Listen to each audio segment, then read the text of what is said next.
뭐 손까지 바꾸십니까? 예, 저 보충 질문하겠습니다. 여전히 저는 그 장관님이 인식이 좀 많이 하다거나 또는 어쩔 수 없이 그렇게 얘기할 수밖에 없으신가 하는 걱정이 드는데요. 자, 우리 하나씩 좀 나눠서 핵심을 얘기해 봅시다.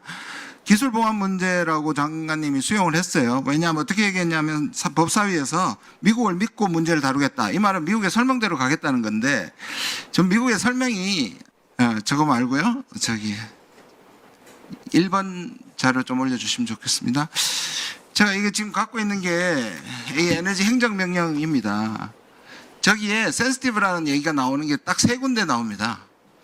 비민감 국가 출신자, 민감 국가 리스트, 민감 국가 출신자. 저기에 1등급, 2등급, 3등급이 없고요. 그 다음에 이게 2022년인데 강화되는 추세인데 거기에 하위 기준을 따로 저 이후에 만들었다는 게 이해가 안 갑니다. 그러니까 에너지부가 얘기하는 게 일단 그럼 우리는 어떻게 얘기해야 되냐면 이런 혈맹이한테 아니 외국계 근로자가 와서 탕비실에 과자 훔친 정도를 가지고 블랙리스트에 올리는 거 비슷하다고 저는 생각하는데요. 만약에 그게 한 건이든 세 건이든 네 건이든 미국의 법이 있잖아요. 간첩법이 있고 원자력법이 있고 그 일탈은 전부 다른 법으로 할 수 있는데 왜 그게 우리나라를 올려야 되는 문제에 대한 중간 메커니즘이 전혀 설명 안 되는 거에 대해서 항의하셔야 됩니다. 하나도 꿀릴 게 없으면 핵무장이 꿀릴 게 없으면 미국한테 당신들 이러면 안 돼. 그리고 조셉 윤한테 초치해서 항의해야 됩니다. 이거 모욕입니다. 그러면 그걸 자신 없어 하기 때문이라고 볼 수밖에 없어요. 또는 미국이 여러 번 경고를 했는데 제가 보여드렸잖아요. 여러 번 경고를 했는데 한국은 알아듣지 못한다. 그러니 이거는 설명할 대상이 아니라 동맹의 신뢰가 무너진 겁니다. 사전 통보 없이 그대로 올린 거는. 또는 기술 유출이면 그것도 일탈인데 일탈이 아니라면 그 기술 유출의 배후에 우리 정부가 있습니까? 그런 일 없잖아요. 그럼 뭐냐면 두 가지입니다. 하나는 미국한테 항의하셔야 되고요. 우리가 떳떳하면 미국의 의견을 하게 해야 합니다. 그게 비밀이라도 반드시 동맹에 대한 모욕적 조치에 대해서 강력하게 항의하시고 설명을 받으셔야 되고요.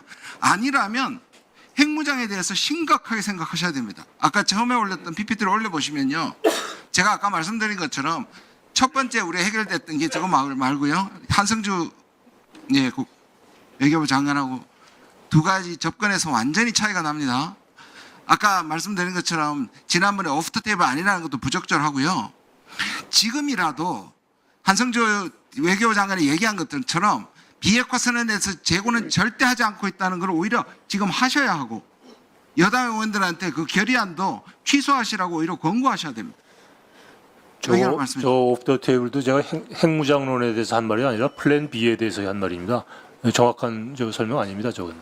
그리고 항의할 필요조차 없이 조셉 윤 대사 대리가 공개적으로 이 문제는 외교정책에 관한 문제가 아니고 기술 보안에 관한 문제라고 스스로 공개적으로 얘기했는데 뭐하러 불러다가 항의를 합니까? 아니요, 동맹한테 할 짓은 아니죠. 그러면 우리가 그 정도만 개인이 이건 동맹이냐 아니냐의 문제하고 상관없이 순전히 에너지부에서 간접법으로 걸린 게 아니라 우리가 리스트로 올라갔다고. 이건 국가에 대한 모욕이죠, 동맹한테. 만약 그게 이유라면 모욕을 하고 볼 사안은 아니겠습니다.